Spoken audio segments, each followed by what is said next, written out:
Assalamualaikum warahmatullahi wabarakatuh. Semangat pagi semuanya. Saya harap semuanya sehat selalu ya.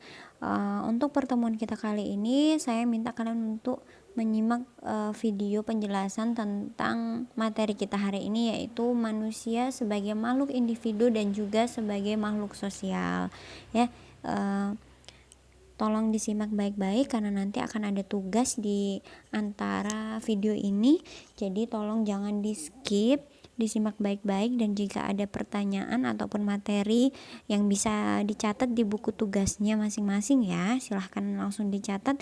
Kalau ada pertanyaan dicatat dulu pertanyaannya, nanti bisa langsung kita bahas sama-sama di grup WA atau mungkin mau japri saya boleh. Oke.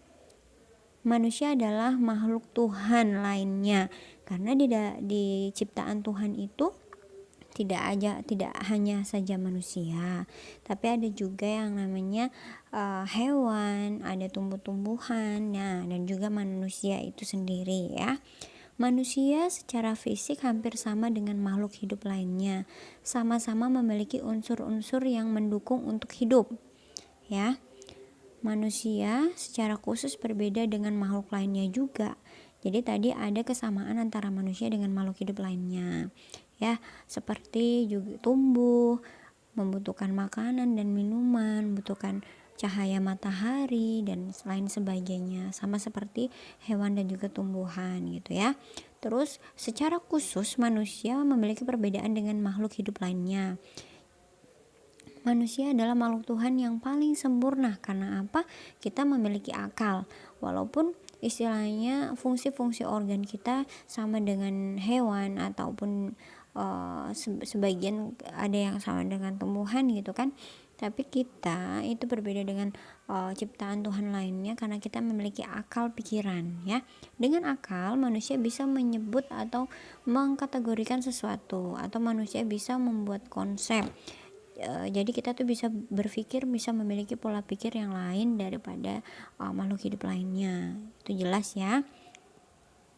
Nah, kemampuan berpikir manusia sebagai perbuatan operasional dari akal yang mendorong untuk aktif berbuat demi pemenuhan kebutuhan dan peningkatan hidup manusia.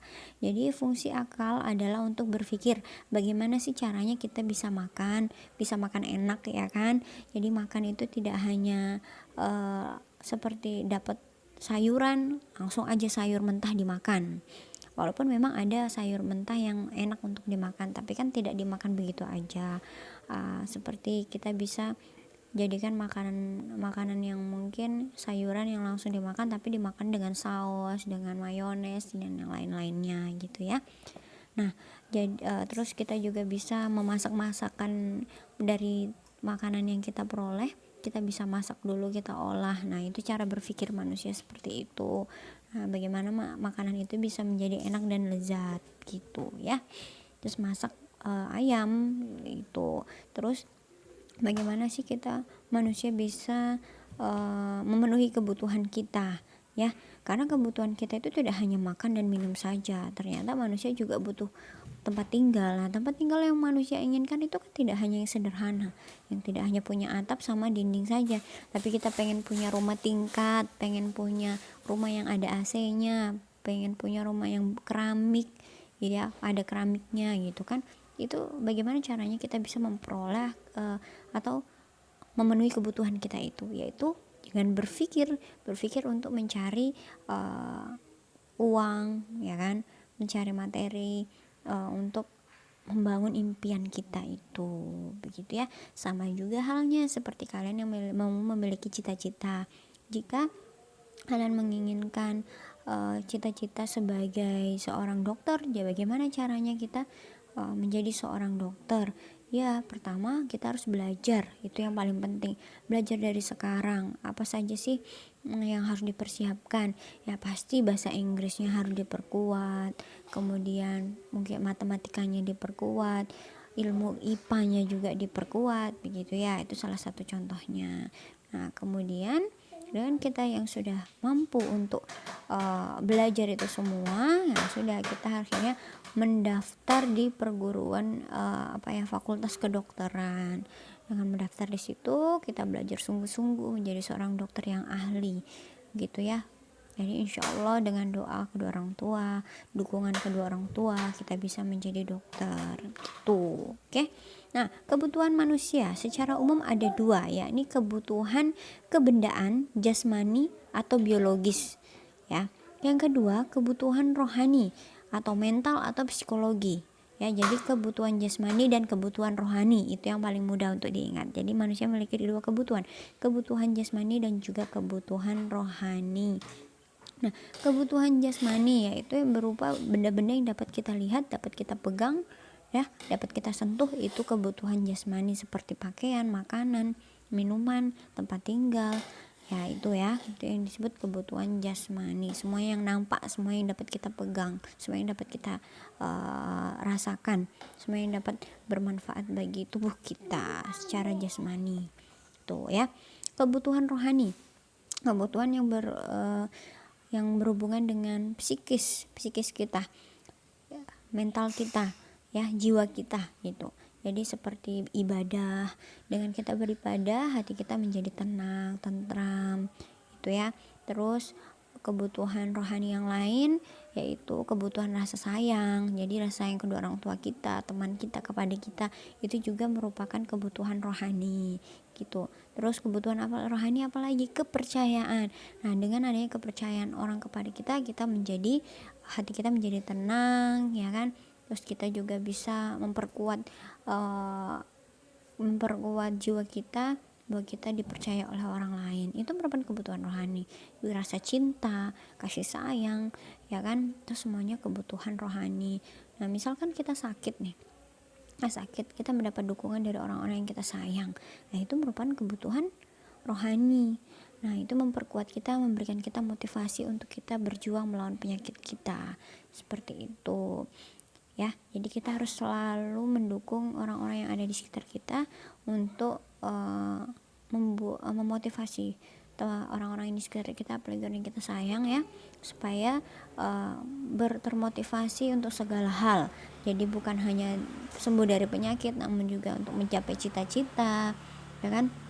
Semangat berjuang untuk mungkin ada masalah, ya kan, untuk keluar dari masalah tersebut gitu. Menurut Abraham Maslow ada 5 kebutuhan manusia, yakni kebutuhan psikologis primer atau kebutuhan yang mendasar, ya, seperti makan, minum, pakaian. Kebutuhan seksual, ya, itu buat kalian yang sudah dewasa, itu juga merupakan kebutuhan, karena semua orang nanti jika sudah waktunya pasti akan menikah, begitu ya. Jadi itu hal yang memang harus sudah kita perbincangkan kalau kalian sudah dewasa, udah duduk di sekolah SMA, sekolah menengah kejuruan atau SMA, itu kalian berarti sudah mulai dewasa dan kita sudah mulai berpikir untuk ke sana, dalam arti bahwa kalian harus sudah lumrah untuk dibicarakan seperti itu, dalam arti hal-hal yang positif begitu ya.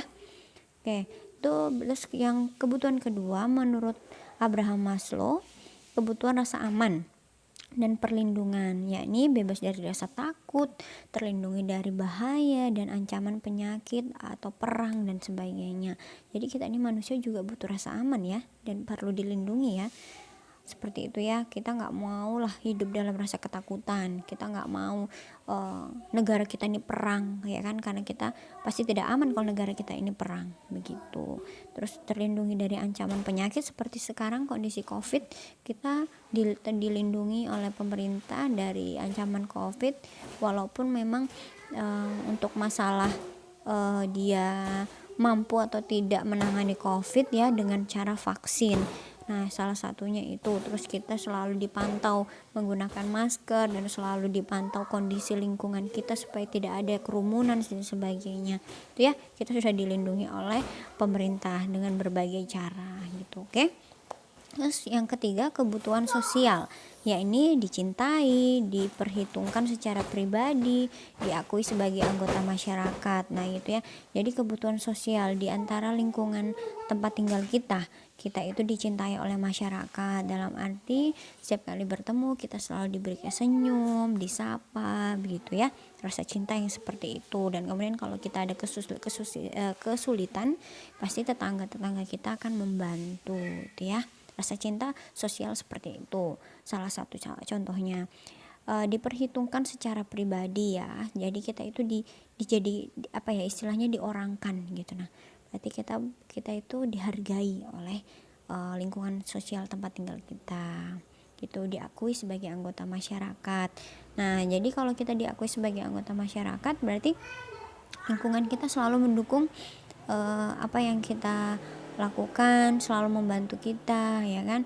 Kita dianggap sama lah istilahnya dalam lingkungan tersebut gitu ya. Yang keempat, kebutuhan akan penghargaan, yakni dihargai kemampuannya, jabatannya, kedudukannya. Jadi ketika kita menurut Maslow di sini kita itu membutuhkan penghargaan ya. Jadi ketika kalian lulus sekolah kedokteran gitu kan, kalian dihargai, dijadikan kebanggaan seperti itu ya.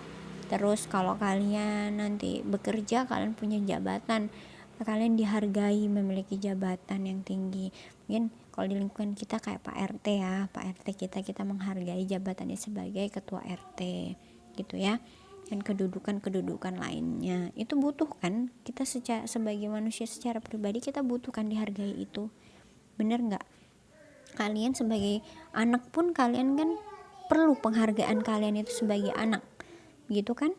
Oh, pasti kalian akan senang jika kedua orang tua kalian mengatakan anak saya itu pintar, anak saya itu rajin, seperti itu ya kan.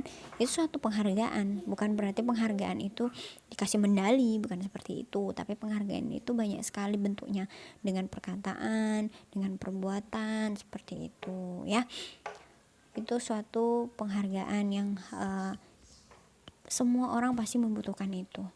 Jika kalian memperoleh juara 1 atau peringkat 1 di sekolah, atau menjuarai suatu turnamen ataupun perlombaan apapun, kalian pasti senang kalau itu dihargai, ya kan? Tuh, diucapkan selamat gitu, itu suatu penghargaan, betul nggak? Nah, berarti Maslow ini betul ya. Nah, menurut si Maslow, kebutuhan yang kelima yaitu kebutuhan akan aktualisasi diri, yaitu ekspresi diri, memaksimalkan potensi diri dan kreativitas. Nah, jadi kebutuhan kita itu kita butuh aktualisasi diri, yaitu mengembangkan diri kita. Ya, jadi kita memiliki kemampuan apa nih? Jadi kalau kita memiliki kemampuan melukis, nah kita kembangkan bagaimana caranya kita dapat melukis dengan baik dan benar sampai kita bisa mengikuti kejuaraan seperti itu. Kita memiliki kemampuan menari, menyanyi, mungkin kemampuan olahraga, itu semuanya kita perlu gali. Kreativitas kita gali semuanya, itu ya. Itu menurut Maslow ada 5 kebutuhan gitu, oke? Nah, sekarang itu tadi manusia sekarang adalah manusia sebagai makhluk individu. Ya. Manusia sebagai makhluk individu menurut bahasa Latin berasal dari individuum yang artinya tak terbagi. Manusia lahir merupakan sebagai makhluk individual yang bermakna, tidak terbagi atau tidak terpisah antara jiwa dan raga. Tuh pengertiannya ya. Dalam perkembangannya, manusia sebagai makhluk individu tidak hanya bermakna kesatuan jiwa dan raga, tetapi akan menjadi yang khas dengan corak kepribadiannya. Artinya, kepribadian seseorang individu berbeda dengan individu lainnya, walaupun saudara kembar, ya, benar ya. Walaupun dia saudara kembar, biasanya memiliki sifat yang berbeda, walaupun wajahnya mirip sama ya.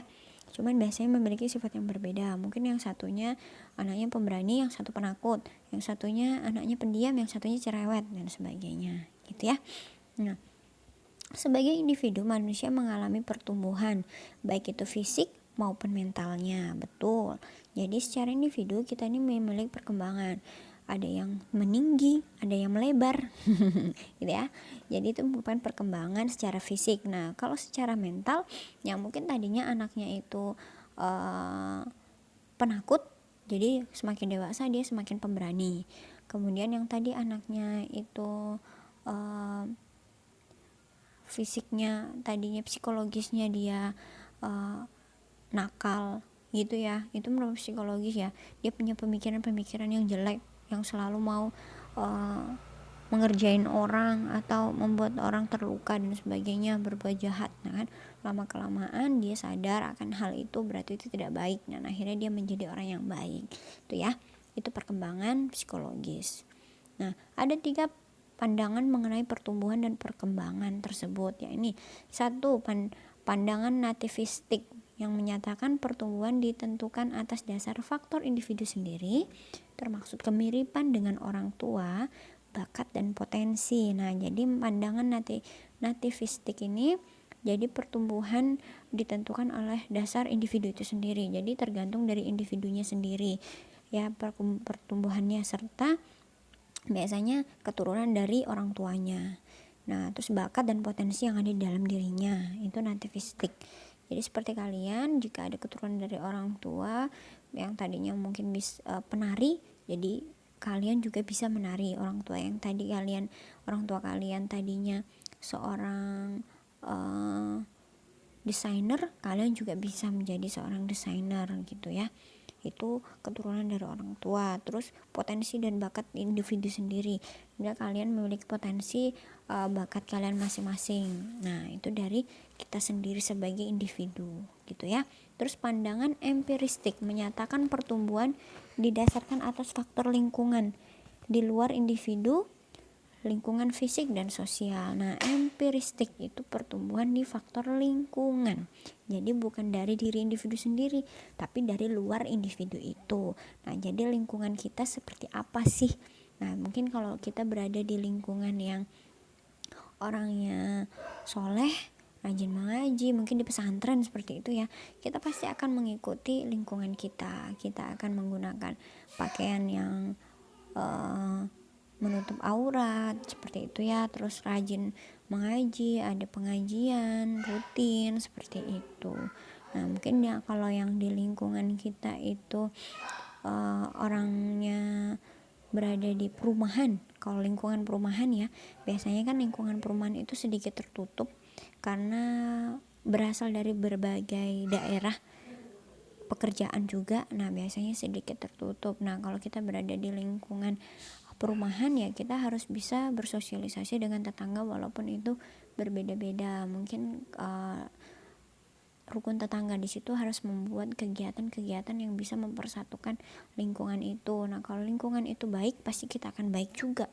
Tapi kalau lingkungan itu kurang baik, terkadang untuk istilahnya tidak mengikuti hal-hal yang buruk itu, yang kurang baik itu biasanya agak sulit ya, karena itu pengaruhnya sangat luar biasa ya. Apalagi sekarang bisa kalian lihat anak-anak sekarang itu tutur bahasanya itu seperti orang dewasa, kalimat-kalimatnya itu sudah mengikuti orang dewasa. Nah itu dari apa ya? Dari lingkungan sekitar itu, baik lingkungan rumah kita, sekitar rumah kita. Kalau sudah kata-kata yang dia tuturkan itu tidak baik, tidak sopan ya, anak-anak akan mengikuti hal itu seperti itu ya, karena anak-anak itu betul-betul tidak paham maksudnya itu apa sih, kalimat yang seperti itu buruk apa tidak. Kalau orang tua bahkan yang mengatakan itu, oh berarti saya ngikutin itu, orang tua saya aja mengikuti. Nah bisa seperti itu pola pikirnya. Jadi tolong kalau kalian punya adik ya, bertutur katalah yang baik, karena itu pasti akan diikuti oleh adik kalian gitu ya. Nah yang ketiga, pandangan konvergensi menyatakan pertumbuhan dipengaruhi atas dasar individu dan lingkungan itu tadi. Jadi kalau ini kedua-duanya ya, atas dasar individu itu juga, lingkungan juga gitu. Nah itu tadi manusia sebagai makhluk individu. Sekarang manusia sebagai makhluk sosial. Nah sebagai makhluk individu, manusia juga tak mampu hidup sendiri. Artinya manusia juga harus hidup bermasyarakat. Manusia dikatakan sebagai makhluk sosial karena satu, butuh orang lain dalam pemenuhan kebutuhan dasar ataupun biologis ya. Betul nggak? Kita nggak mungkin bisa hidup sendiri ya, karena kita dari lahir pun kita membutuhkan kasih sayang dari kedua orang tua kita membutuhkan asupan makanan dari kedua orang tua kita, membutuhkan pakaian dari kedua orang tua kita. Bahkan sampai sekarang kalian sudah berumur berapa tahun ini ya, belasan tahun ya, kalian masih membutuhkan orang lain, terutama kedua orang tua kita, keluarga kita, ya kan? Itulah disebut kita sebagai makhluk sosial.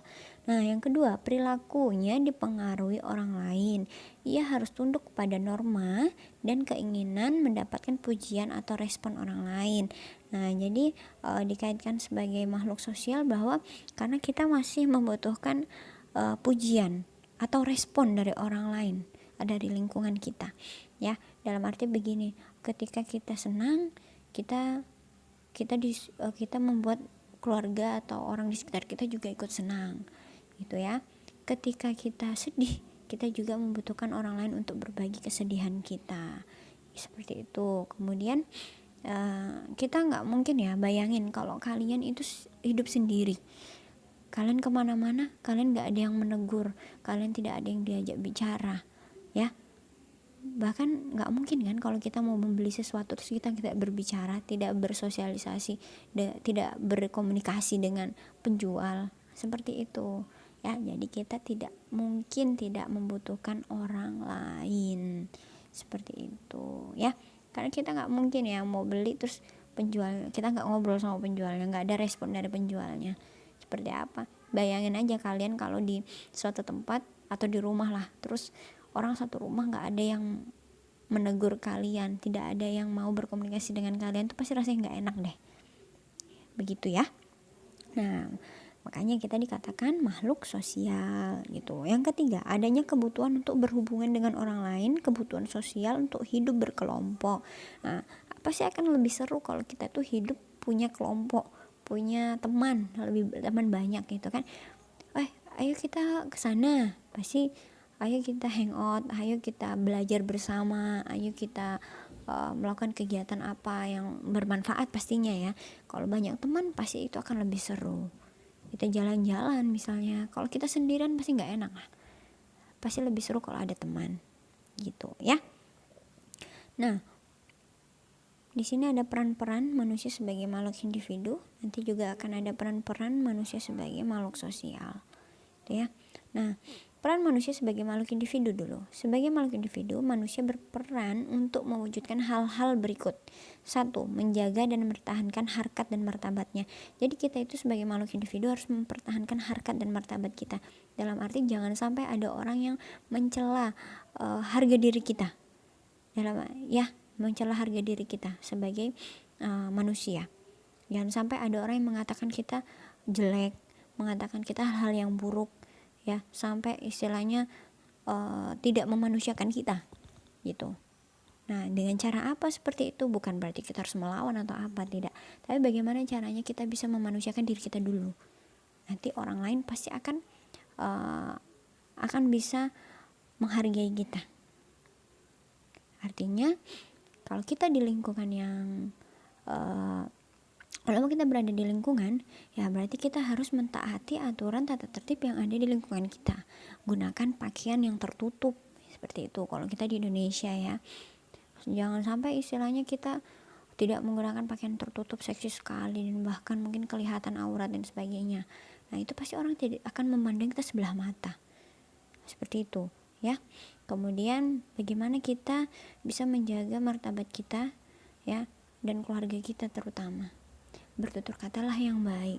Nah, kalau seperti kita di jalanan atau mana terus sembarang baru ada orang nyenggol kita ya, tanpa sengaja di jalan, terus kita mencaci maki dia dan sebagainya, mengata-ngatai dan sebagainya, orang pasti akan memandang kita buruk gitu ya.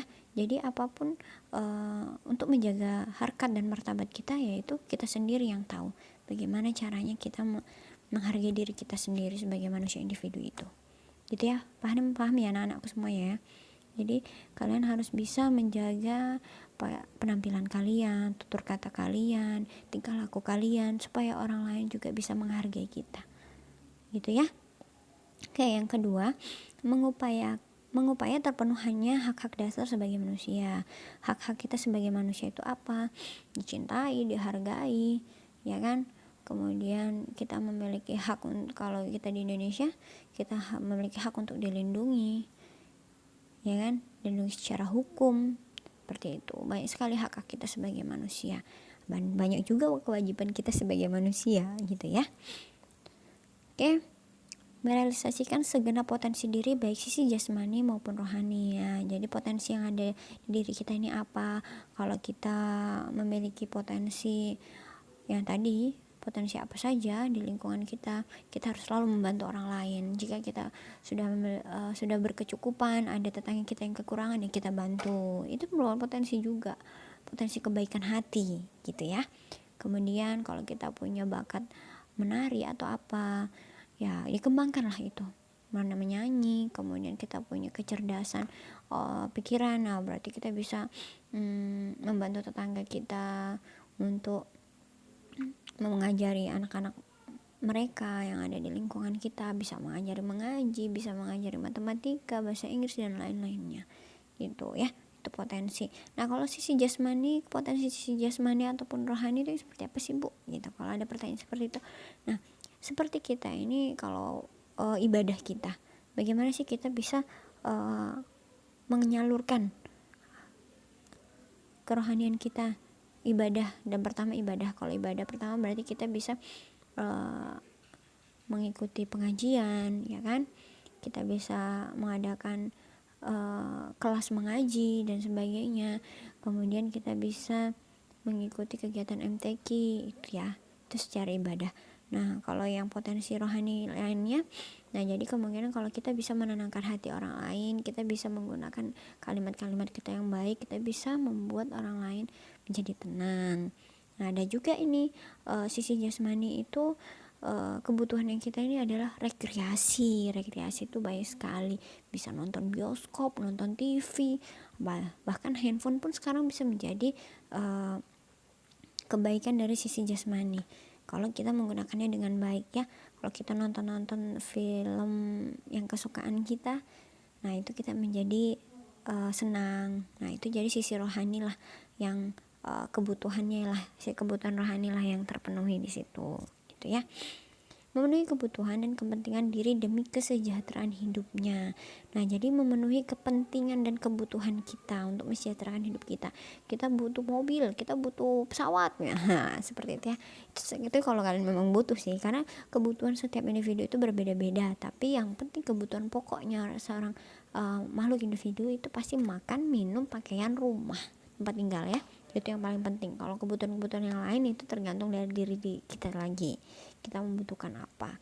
Mungkin ada yang pengen punya mobil atau cukup saja motor saja tidak mobil, nah itu tergantung ya tuh. Nah sekarang peran manusia sebagai makhluk sosial. Manusia sebagai makhluk sosial memiliki implikasi-implikasi sebagai berikut. Yang pertama, kesadaran akan ketidakberdayaan bila manusia seorang diri. Itu pasti saya udah kalian bayangin, kalian seorang diri di dunia ini, bagaimana caranya kalian akan hidup gitu ya. Jadi kita pasti membutuhkan orang lain. Kedua, kesadaran untuk senantiasa dan harus berinteraksi dengan orang lain. Pasti bayangin aja deh kalian kalau 1 bulan lah kalian tuh tidak ngomong sama siapa-siapa di dalam, kalian tinggal di suatu tempat di hutan lah, kalian tidak ngomong sama siapa-siapa, bayangin itu pasti tidak enak sekali ya. Pasti kita membutuhkan interaksi dengan orang lain ya. Yang ketiga, penghargaan akan hak-hak orang lain. Nah jadi kita harus menghargai hak-hak orang lain ya. Jadi setiap orang itu memiliki hak-haknya masing-masing. Jadi kita tidak boleh menyakiti orang lain, kita harus selalu membuatnya merasa nyaman, merasa tenang, tentram gitu. Jadi jangan sampai kita menyakiti orang lain, apalagi yang sering ya menggunakan tutur kata itu selalu menyakiti orang lain tuh. Walaupun tidak disengaja, tapi itu tidak boleh ya. Jadi kita tidak boleh menyakiti orang lain, apalagi kalau sengaja itu lebih parah lagi ya. Tidak boleh mengambil hak milik orang lain ya, itu tidak boleh seperti itu. Nah yang keempat, ketaatan terhadap norma-norma yang berlaku. Nah jadi kita harus mentaati norma-norma yang berlaku ya, mulai dari tata tertib yang ada di RT, kemudian adat istiadat yang ada di lingkungan kita, dan juga hukum yang berlaku di Indonesia, negara kita ya. Tuh, keberadaan manusia sebagai makhluk sosial menjadi manusia melakukan peran-peran sebagai berikut. Yang pertama, melakukan interaksi dengan manusia lain atau kelompok. Pasti kalau kita sebagai manusia pasti kita akan berinteraksi dengan satu orang atau banyak orang. Gitu ya. Nah, jadi di sini tugas kalian satu ya. Ingat, tugas kalian satu. Kalian nanti mencari contoh yang namanya interaksi manusia dengan satu orang dan interaksi manusia dengan banyak orang yang ada di lingkungan kalian. Ya, contohnya kalau bisa kalian mewawancarai orang-orang yang ada di lingkungan kalian tentang interaksi dengan manusia lain atau kelompok. Contohnya gini, kalau maksud saya mewawancarai, kalau kalian di video ya, di video kalian seperti wartawan lah mewawancarai, karena ini COVID, jadi kalau bisa kalian mewawancarai yang orang-orang yang benar-benar sehat ya, atau kalau bisa keluarga kalian lah. Jadi kemungkinan kalau ada beberapa bulan yang lalu atau ini kan mau 17 Agustus nih, apakah ada kegiatan tentang kegiatan di lingkungan kalian, lingkungan RT tentang nanti 17 Agustus mungkin ada rapat atau mungkin ada pertemuan apapun itu kalau secara berkelompok. Nah, kalau interaksi dengan manusia lain, mungkin interaksi kamu sendiri dengan orang lain yang ada di sekitar tempat kamu. Interaksinya itu apa saja? Nanti dijelaskan, ya. Terus, apa yang muncul manfaat dari interaksi tersebut? Itu yang paling penting. Jadi, kamu tadi berinteraksi dengan orang lain, manfaatnya apa? Kemudian interaksi antar kelompok tadi, manfaatnya apa? Atau kesimpulan dari interaksi kalian itu yang kalian lakukan. Oke? Bisa dipahami ya, nanti di videokan. Oke. Membentuk kelompok-kelompok sosial itu yang kedua. Pasti kalian akan membutuhkan membentukkan kelompok sosial. Contohnya begini, seperti di lingkungan RT itu pasti akan ada yang punya hajatan, kemudian mungkin ada kelompok-kelompok yang sudah dibentuk ya, Karang Taruna, mungkin kelompok Irma Masjid ya, Ikatan Remaja Masjid dan sebagainya, kelompok-kelompok ibu-ibu yang di posyandu itu kan terbentuk juga kelompok-kelompok sosial. Kalau bisa kalian nanti mulai ikut-ikut ya kelompok-kelompok sosial yang ada di lingkungan, walaupun istilahnya cuma sekedar membantu, bukan menjadi anggota yang inti di situ ya. Ketiga, menciptakan norma-norma sosial sebagai pengatur tata tertib kehidupan kelompok. Nah, jadi kalau norma-norma di dalam lingkungan sosial tuh biasanya yang menciptakan sih lingkungan maksudnya orang-orang yang ada di masyarakat situ aja sih biasanya norma-norma itu. Dan biasanya norma-norma itu juga berlaku untuk keseluruhan, karena kita kan berada di Indonesia, pasti norma-normanya itu di setiap daerah tidaklah berbeda jauh ya gitu. Oke, dilema antara kepentingan individu dan sosial. Wah, ada dilemanya nih. Yang pertama, mengutamakan diri secara pribadi tentunya akan mengarah pada individual. Saya ulangi. Mengutamakan diri secara pribadi tentunya akan mengarah pada individual. Dan artinya begini, kalau kita berada di lingkungan sosial, kadang kan kita masih muncul individualismenya kita. Ya, karena tidak semua orang itu memiliki jiwa sosial yang tinggi ya. Kadang gini, wah ini nih minuman tinggal sedikit tapi saya haus, tapi teman-teman belum minum, udah saya minum aja lah dulu daripada saya tidak kebagian. Nah, itu salah satu contoh kalau kita tuh masih berjiwa individualis, belum sepenuhnya memiliki jiwa sosial yang tinggi, seperti itu ya. Nah, sebaliknya, mengutamakan kepentingan masyarakat tentunya akan mengkesampingkan kepentingan pribadi kita. Manusia secara pribadi tidak dihargai, seperti itu. Kadang kalau kita terlalu memikirkan sosial kita, masyarakat kita, ini kasih aja semua, hari kita nggak kebagian, gitu ya. Jadi sebenarnya di sini antara individu dengan sosial itu harus seimbang sih. Dalam arti tidak boleh juga kita terlalu sosial banget, tapi itu kita harus melihat posisi kita. Kalau memang kita tidak terlalu membutuhkan hal itu, ya sudah, untuk orang lain saja. Tapi kalau kita membutuhkan juga, orang lain juga membutuhkan, ya bagaimana caranya itu biar bisa sama-sama memperolehnya, gitu ya. Nah, jadi bagaimana nih? Tergantung pilihan katanya. Dan sebagai manusia Indonesia berfalsafah pada Pancasila harus dapat menjadikan diri sebagai individu secara pribadi dan sekaligus sebagai makhluk sosial secara seimbang. Itu tadi yang saya bilang ya, jadi harus seimbang antara sosialisasi kita sebagai makhluk sosial dan juga kita sebagai makhluk pribadi, begitu ya. Jadi kata orang jangan terlalu baik. Nah, itu dia. Tidak ya.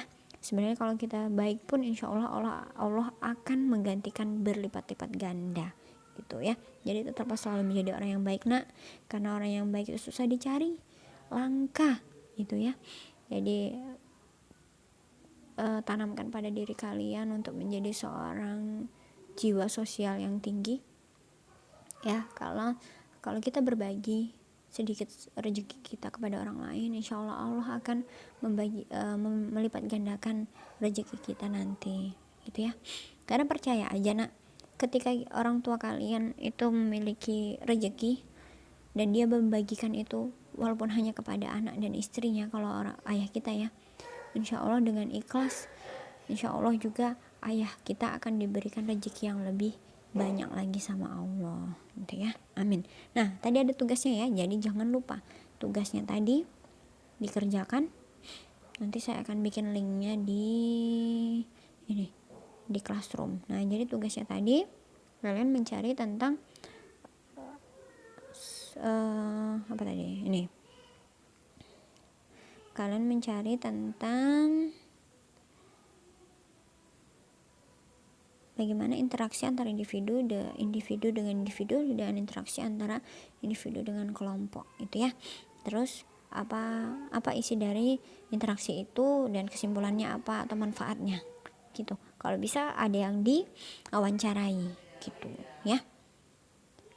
Maksudnya wawancara di sini interaksi yang kelompok tadi. Oke, kalau yang individu kalian bisa menjelaskan aja sih kalian interaksinya apa yang dibicarakan. Kalau mau di video juga boleh. Nanti videonya kalau sudah selesai kalian bisa di-upload di YouTube. Kalian pasti punya YouTube kan? Di-upload di YouTube kalian, nanti linknya disisipkan di Classroom. Nanti akan saya bikinkan tugasnya di Classroom. Oke. Terima kasih semuanya. Jika ada pertanyaan bisa langsung aja ya ke WA grup atau mungkin di kolom komentar di sini di YouTube saya ya. Oke, sekian, semoga bermanfaat. Wabillahi taufiq wal hidayah. Wassalamualaikum warahmatullahi wabarakatuh.